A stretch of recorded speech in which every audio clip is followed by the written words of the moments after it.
Andrew Bolt. Andrew, your reaction to this emphatic win for the no vote?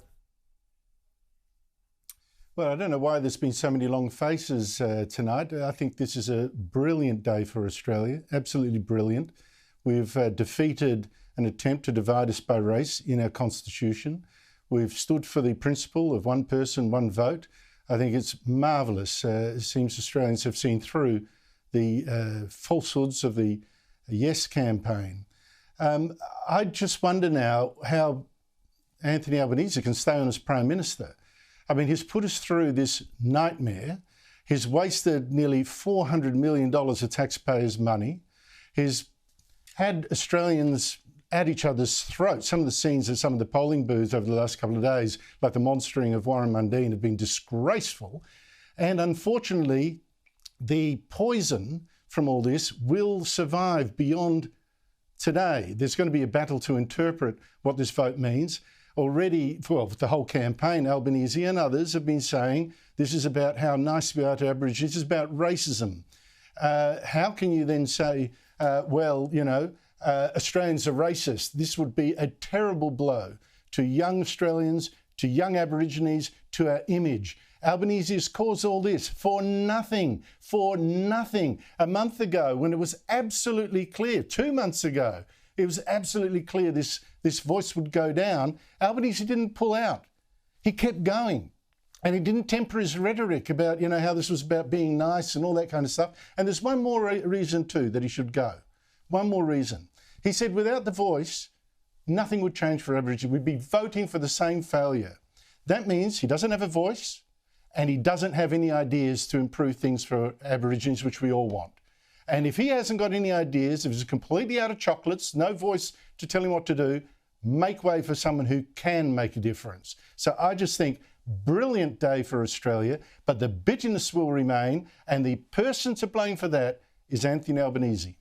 He says that he is honouring the election commitment he made, Andrew, and that he was, in his words, showing good manners in doing what he was asked to do by the Indigenous leadership. What's your take on that as we look at the numbers so much come in that to unpack. It's been rejected so clearly?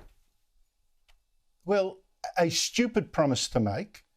The Indigenous leadership, seriously? There's someone on your panel who's Indigenous. He didn't want this voice. Warren Mundine didn't want it. Senator Jacinta Nampijinpa-Price didn't want it. It was self-selected activists who said this is what we want. It was an ambit claim. I mean, we've had results coming from towns with big Aboriginal populations that are saying no as well. I mean, who? And this is, don't forget, our Constitution is for 100% of Australians, not 3%, for 100%. And we all have a say in this. We all have a right to have a say. And Australians have said emphatically no. And you say it was his promise, it was a stupid promise, a terrible promise to make in the first place. But at various stages along the process, Anthony Albanese could have pulled out. He could have pulled out, he could have said, I'm not going to put the country through it. The mood, you know, the support isn't there. He didn't do that. Right up to a month ago, he could have pulled out. So, well, not a month ago, maybe 2 months ago, he could have pulled out. He didn't. It's just terrible. And the way he sold it up to polling day itself, that this was a test of our niceness. No, it wasn't. There are plenty of people who want to be nice and generous, but they didn't want us divided by race, and they didn't see how this voice would help. Pretty simple proposition. Andrew, what do you make of the fact that we're seeing these many Labor seats vote so overwhelmingly against the proposition? We're seeing Labor seats in Western Sydney. In fact, right across the board in Tasmania, there is a big cohort of Labor voters that have rejected this today. Well, it's not surprising. I mean, think of it like this. Here is a voice that was proposed for one sector of the community, right, for Aborigines doing it tough. But it was pushed, in fact, by the Aboriginal elite, people who are doing quite well. I mean, you know, you've got people, Sean there is a businessman and pushing it. You know, they're doing quite well. Adam Goods, boy, a lot of Australians would love to be doing as well as him. They were pushing this, but there's a lot of Australians out there, and a lot of them be Labor voters who are doing it extremely tough, thinking, what about us? If you're an African immigrant, doing it tough. What about us? If you're a Chinese, what about us? There are a lot of people doing it tough. So they would be saying, wait a minute, why a voice for them but not for us?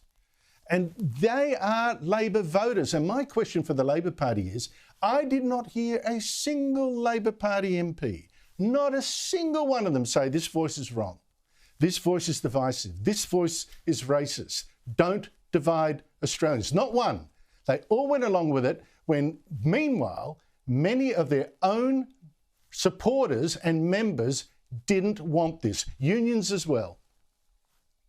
We will talk to you a bit later in the program. Let's bring in our panel once again. And Chris Kenny, Andrew says that the Prime Minister should pull the pin, that this is a reflection on him.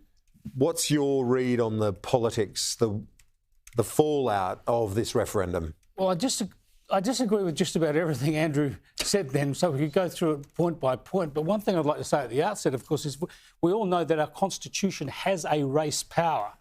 And the 1967 referendum allowed that power to be applied to Indigenous people as well. That's the important outcome of 67. It put it in. And that power has been used only to make laws and policies for Indigenous people. And under that power, we have native title laws, cultural heritage laws and the like.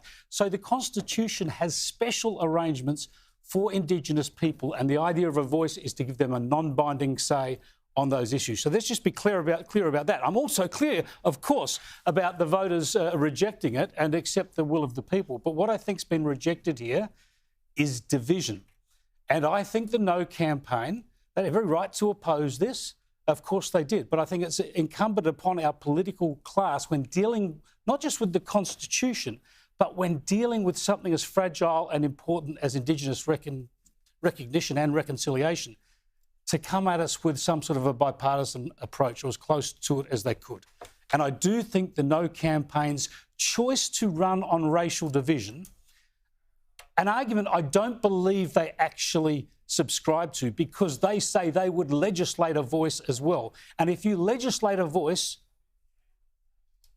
it can't be united. I opposed it on racial division from day one. Yes, but from day one. You did, but Peter Dutton went with it for a year. Now this is the key point. But so did Mr. Howard. But this is the key so did point. Tony Abbott. This is the key point, Peter.